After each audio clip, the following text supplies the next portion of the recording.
Hey, I know that you've probably watched a relay race in the Olympics and you've seen someone flub the pass off of the baton. It's either the person that's trying to hand it off to the next person who's going to run the next leg of the race, or the one who's running the next leg of the race drops it as it's being handed to them. Well, it's about succession. Who takes the next steps? I heard a true story about a megachurch pastor who was asked, "Are you going to live forever?" A bit stunned by the forthrightness of the elder's question, he answered, "No, of course not." Then came the knockout question: "So, what are you going to do about it?" Well, that started the gears turning on a 5-year plan to find out and call the next pastor. Succession planning is important for nearly everyone. In sports, it's, well, who's the next man up? In your family, it may be passing along your estate, values, or maybe your faith. In business, it's who's the next CEO or president. In a law practice, it might be, well, who's going to replace the retiring partner? In politics, well, you get the idea. A lack of good succession planning will more than likely end in a dead end for an organization. Another important consideration in succession planning has to do with finding someone that has the 3 or 4 C's: character, competency, chemistry, and if you're a Christian, calling. Is this where God wants you? Does it fit your calling statement? It's important to locate a candidate that has the values and vision of the organization. Not just anyone will do. If anything, the successor should differ only in better character, better competency, more chemistry. And as the adage goes, failing to plan is planning to fail. So, are you working at replacing yourself? That's a big question. The end game of King David's reign begins like an episode of Game of Thrones. It gives us insight on what to do and what not to do, and when it comes to succession planning. So let me set the stage. Things in Israel are in confusion. The younger brother of Absalom, whose name is Adonijah, is attempting to declare himself king while David's sick and out of the public eye. There's a problem, though. Everyone knows that David has already declared that Solomon, David's youngest son, is to be the heir.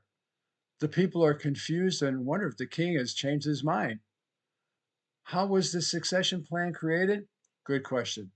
Well, years before, when David was planning a magnificent house for God, the temple, God put a stop to his dreams. David was a man of war and bloodshed. God wanted his house to be built by a man of peace without blood on his hands. It was at that time that God chose the young boy Solomon, David's son by Bathsheba, to be heir to the throne and to build his house. God also promised that Solomon's throne, not Adonijah's, would last forever. And you can find this in 1 Chronicles chapter 22, verses 6 through 10. Well, time passes and King David lies incapacitated in his bed. He's no longer in the public eye. Adonijah seizes on David's absence as a cover to attempt a velvet coup.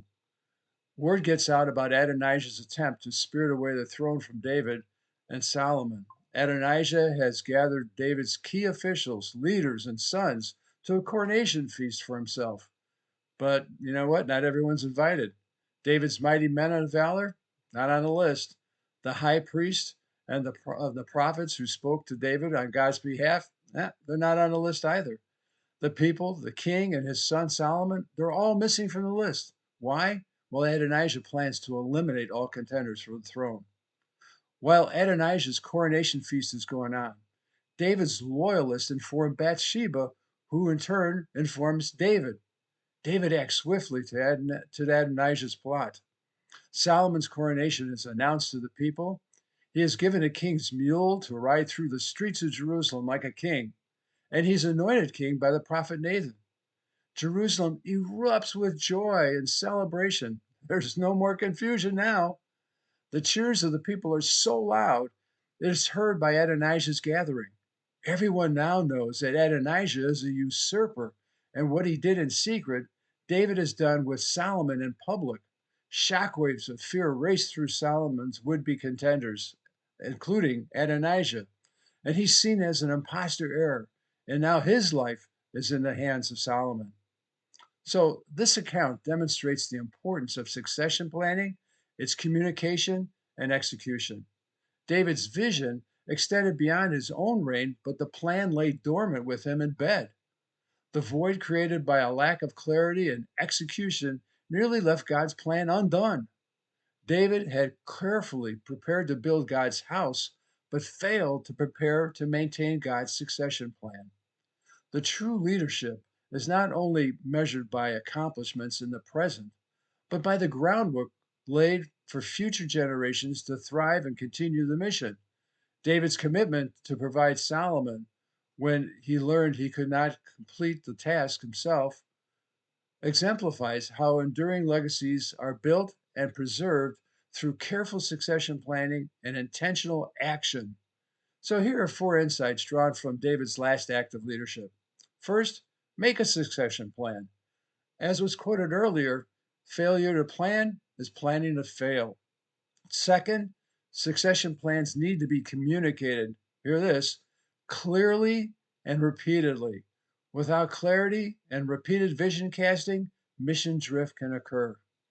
Third, act swiftly if there is any miscommunication or if an alternative plan begins being executed.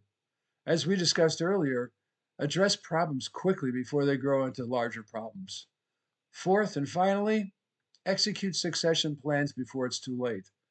People led by their outgoing leader must see the transition to a new leadership as a natural next step without question. Succession plans are not reactions to events, but as intentional steps toward the future. Here's some things to consider. In what areas do you need to consider a succession plan? Who could you partner with to develop that succession plan? And what factors would you want to consider as you plan for the next generation of leaders? What's their character, their competency, chemistry, calling? How will you cast the vision for your succession plan? That's a big one. And when should the succession plan begin being executed?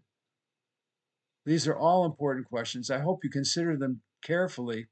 And until we get together again, remember, work in the light.